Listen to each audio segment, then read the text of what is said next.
Hey everybody, TheChrisDex here, and I have two questions I need the answer to before I die.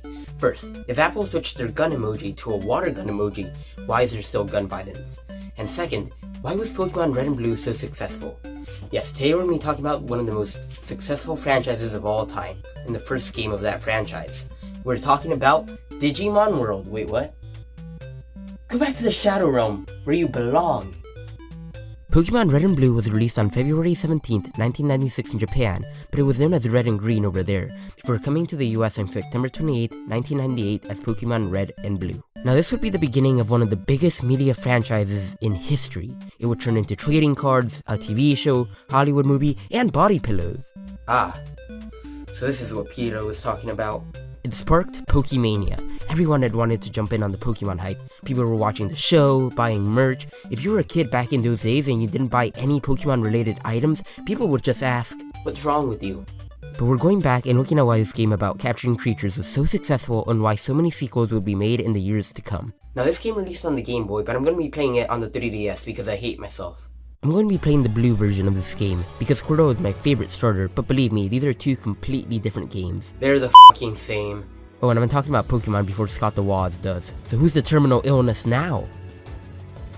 There's my favorite professor with Alzheimer's. I can't even remember his grandson's name. After you speak to your mom and get yourself acquainted with the town, you're ready to begin your grand journey of being the professor's Man, that package is all the way at the other town. Why don't you just call an Uber? After that, you are ready to pick your first Pokemon. Your choices are Charmander, Squirtle, and Piranha Plant. After you beat your rival Gary, you're ready to start your adventure in the Pokemon world. Now with this being the first Pokemon game released, there are a lot of key features missing that will come in later games, such as Mega Evolutions, Double Battles, oh and what else? Oh yeah, this game is hard! Modern Pokemon games are the equivalent of an adult playing a sport against kids. They're gonna be having fun, but there is no challenge. Oh, and if you use your Pokeballs too much, you're gonna be on a list. Since the battle system isn't as refined as later games, the game gets extremely hard with you losing to overpowered attacks or just having extremely bad luck. The Pokemon you find at the beginning of the game are gonna be really weak, so you're gonna get pummeled by trainers and especially the gym leaders, so there has to be a lot of grinding against wild Pokemon in order to level up. Now I know that a lot of people really enjoy grinding up levels and fighting wild Pokemon, but I hate it so much. This is something I feel that newer games do better. They don't have you fight that many Pokemon since leveling up is much quicker and the trainer battles give you enough experience to not have to grind. I'm not a hard person, please, just give me an XP share and a Sprite and I'll be okay. Once you have a good party and they're all leveled up, you can finally take on the gym leaders, which are a set of people who specialize in one type of Pokemon. They are a pain in the ass if you don't choose the right Pokemon. This also made it so you have to be much smarter about your Pokemon selection.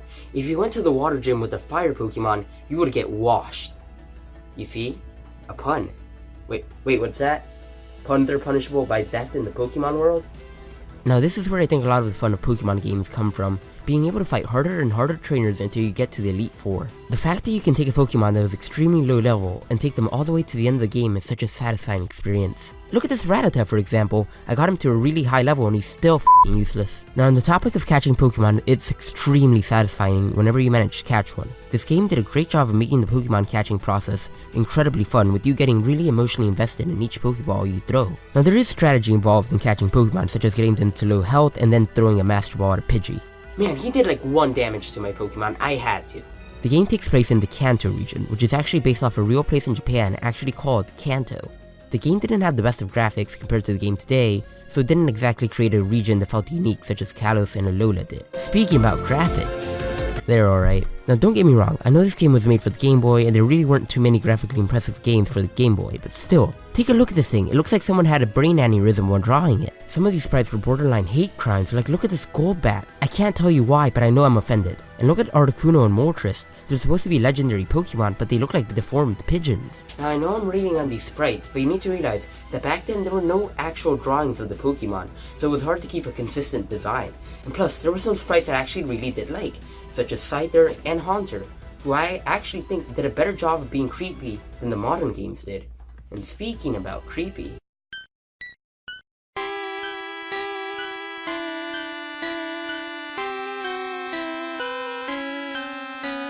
Ah, the sweet sounds of childhood nightmares. Lavender Town was probably the most highly recognized area of the first Pokemon game, and it's really easy to tell why. The town just did an amazing job of being able to recreate an incredibly eerie area, something that later remakes wouldn't be able to do. The huge cemetery that takes over the town, the amount of ghosts you had to fight, Gary's dead Raticate, and who can forget the single-handedly most scary part of the area? The music. Now, when the game came out, there was this urban legend that said that anyone who listened to the Lavender Town music would kill themselves. So I'm going to test this theory right now.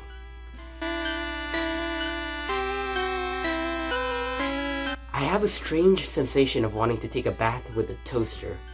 Now, while I feel like Lavender Town is the best area in the region, there was another well-known area for completely different reasons.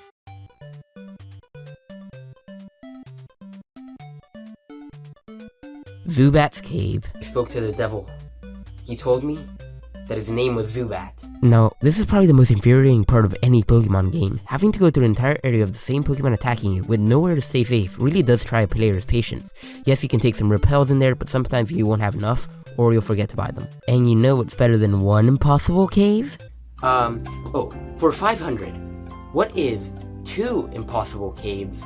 Yep, there's a second one, but just with Diglets instead of Zubat, and it's just as infuriating. Now, with this being the first game, the gameplay was always going to be rough. While the later games did a better job of not having any areas like this, it still shows that Red and Blue did have a tough job trying to make the pacing in the game smooth. Now, this game was marketed as an adventure RPG about capturing monsters, and there was indeed a story in this game, but it's not very interesting. Most people don't play Pokemon games for the story, they play for the gameplay, but I usually like it when a Pokemon game tries to make a good plot.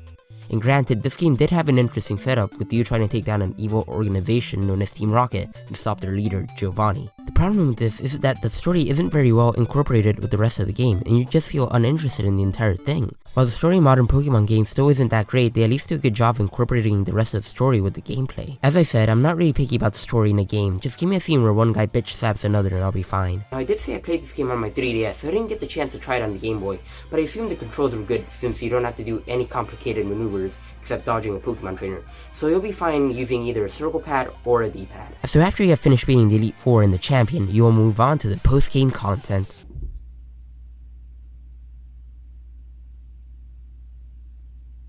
There is barely any content after you finish the game. Sure, there's some legendaries you can catch after that could give you another quest, but that doesn't take much time, so you're stuck with the Game Boy with the finished Pokemon game, so you might as well retire. You might have also been one of those people that believed the rumor that Mew was under the truck, but that wasn't true. I don't see Mew down here, what the f***? You can also go on a quest to capture every single Pokemon since there is only 151 of them, but that requires you buy both the red and the blue version, but most people won't do that, so you're stuck with a few missing. Now, I know that was very harsh on this game, and it holds a special place in many people's hearts, but I'm using the knowledge of having played all the Pokemon games after it, and I'm trying to see if it still holds up. While the game itself may not be as polished or well made as any of the Pokemon games that came after it, this game did create a phenomenon that hasn't been seen since then. The game created an entire world that, while not all of it was exactly memorable, it did have some great areas and music that many people will have fond memories of. Well, now that I'm done with that, I can move on to the next thing I've been looking forward to. The next game I'm going to play in an RPG genre, and that game is